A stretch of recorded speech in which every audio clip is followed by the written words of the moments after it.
আসসালামু আলাইকুম। আশা করি সবাই ভালো আছেন। স্বাগতম আরও একটি নতুন পর্বে। আজ আমরা শিখব কিভাবে ভিড়ের মধ্যে না দাঁড়িয়ে ঘরে বসেই ট্রেনের টিকিট সংগ্রহ করা যায়। তো শুরু করার আগে আপনি যদি আমার চ্যানেলে নতুন হয়ে থাকেন অবশ্যই সাবস্ক্রাইব করে নেবেন। আর যদি অলরেডি সাবস্ক্রাইব করে থাকেন, থ্যাংক ইউ সো মাচ। ফিরছি ইন্ট্রোর পর।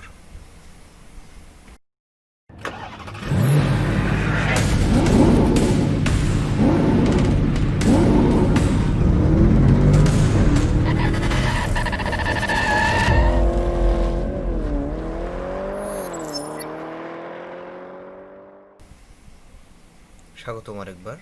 চলুন কথা না বাড়িয়ে শুরু করা যাক। প্রথমে আপনি আপনার ব্রাউজার ওপেন করুন। ব্রাউজারের সার্চ বারে লিখুন বিডি রেলওয়ে।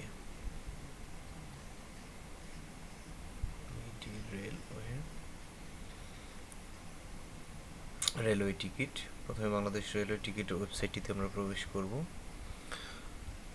eseva.cnsbd.com। এই ওয়েবসাইটে ঢোকার পর আপনি এই ধরনের একটা ইন্টারফেস পাবেন। প্রথমে আপনার লগ ইন করে নেবেন, আর যদি আপনার কোনো অ্যাকাউন্ট না থাকে সেক্ষেত্রে অবশ্যই রেজিস্ট্রেশন করে নেবেন। তো প্রথমে আমরা রেজিস্ট্রেশন করাটা দেখব।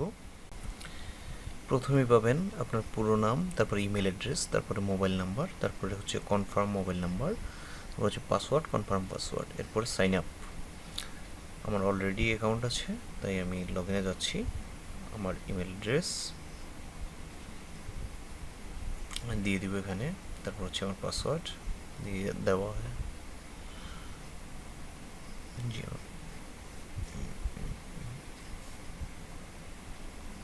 তারপর লগ ইন।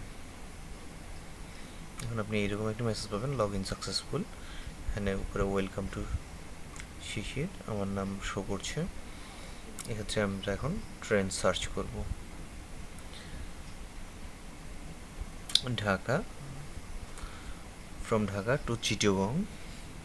চিটাগং লিখবো আমরা, CHITT। চিটাগং চলে এসেছে। এবার আমাদের ভ্রমণের তারিখটি আমরা নির্বাচন করব।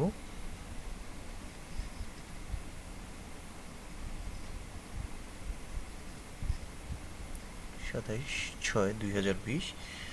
তাই আমরা ক্লাস নির্বাচন করব স্নিগ্ধা। প্যাসেঞ্জার সংখ্যা নির্বাচন করব 1। কোনো চাইল্ড নেই, সুতরাং কোনোটাই নির্বাচন করব না। সার্চ। এখানে ট্রেন পাচ্ছি সুবর্ণা এক্সপ্রেস, ঢাকা থেকে চিটাগং। 4:30 ঢাকা থেকে ছাড়বে এবং 9:60 চিটাগং পৌঁছবে, এবং টিকিটের মূল্য 745 টাকা। ডিটেলসে ক্লিক করব, তারপর নিচের দিকে যাব। ঢাকা থেকে ছাড়বে এবং চিটাগং পৌঁছবে, সময় এবং দূরত্ব। পারচেজে ক্লিক করব। দেখুন এখানে প্যাসেঞ্জার ডিটেলস, আমার নাম এবং আমার mobile number, address, email address show করছে। এবং টিকিট ডিটেলসে আমরা পাচ্ছি adults 1, child 0, fare, service charge, VAT এবং টোটাল 745 টাকা। Terms and condition apply. Buy টিকিটে ক্লিক করব। টার্মস অ্যান্ড কন্ডিশন আসবে, ডিউ টু কোভিড-19 situation the ticket issued by Bangladesh railway are non refundable. অর্থাৎ এই টিকিটটি আপনি ফেরত দিতে পারবেন না। এবং আরও টার্মস অ্যান্ড কন্ডিশন যেগুলো রয়েছে সেগুলো কেয়ারফুলি পড়ে নেবেন। আই এগ্রি বাটনে ক্লিক করবেন। এখানে প্রথমেই পাবেন টিকিটের মূল্য, টোটাল অ্যামাউন্ট 745 টাকা। আর পেমেন্ট মেথডটি নির্বাচন করতে বলবে Nexus pay, BRAC bank visa, rocket, American express, city bank visa এবং বিকাশ। তো আমরা আজকে দেখব সবচেয়ে ভুল প্রচলিত বিকাশ, যেটা সবার হাতেই থাকে, সবার হাতে হাতে। তো আজকে আমরা বিকাশ পদ্ধতিটি দেখব। বিকাশে ক্লিক করুন। এভাবেই আপনি সকল পেমেন্ট মাধ্যমেই আপনি ব্যবহার করতে পারবেন। খুব সহজেই। প্রথমে আপনি দেখবেন আপনার টিকিটের মূল্য 745 টাকা এবং ইনভয়েস নাম্বার দেখতে পাবেন।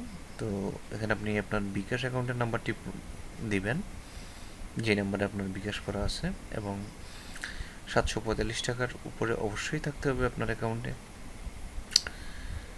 টিকিটের মোট মূল্য থাকতে হবে। এখান থেকে আমরা কনফার্মে ক্লিক করব। কনফার্মে ক্লিক করার পর আপনি আপনার মোবাইলে একটি মেসেজ পাবেন, যেখানে আপনি একটি পিন পাবেন। পিনটি দেওয়ার পর আপনার টিকিটটি কনফার্ম হবে এবং আপনার রিসেন্ট সাকসেসফুল পারচেজ হিস্টোরিতে টিকিটটি অ্যাড হবে এবং আপনাকে ইমেলের মাধ্যমেও টিকিটটি পাঠিয়ে দেওয়া হবে। এবং পরবর্তীতে আপনি আপনার এই প্রিন্টেড টিকিটটি নিয়ে স্টেশনে দিলে স্টেশন মাস্টার আপনাকে একটি ট্রেনের টিকিট প্রিন্ট করে দিবে। তো এই ছিল আজকের রেলওয়ে টিকিটিংয়ের উপর। তো যদি কোনো প্রশ্ন থাকে অথবা কোনো কিছু জানার থাকে কমেন্টে অবশ্যই জানাবেন। ধন্যবাদ, ভালো থাকবেন।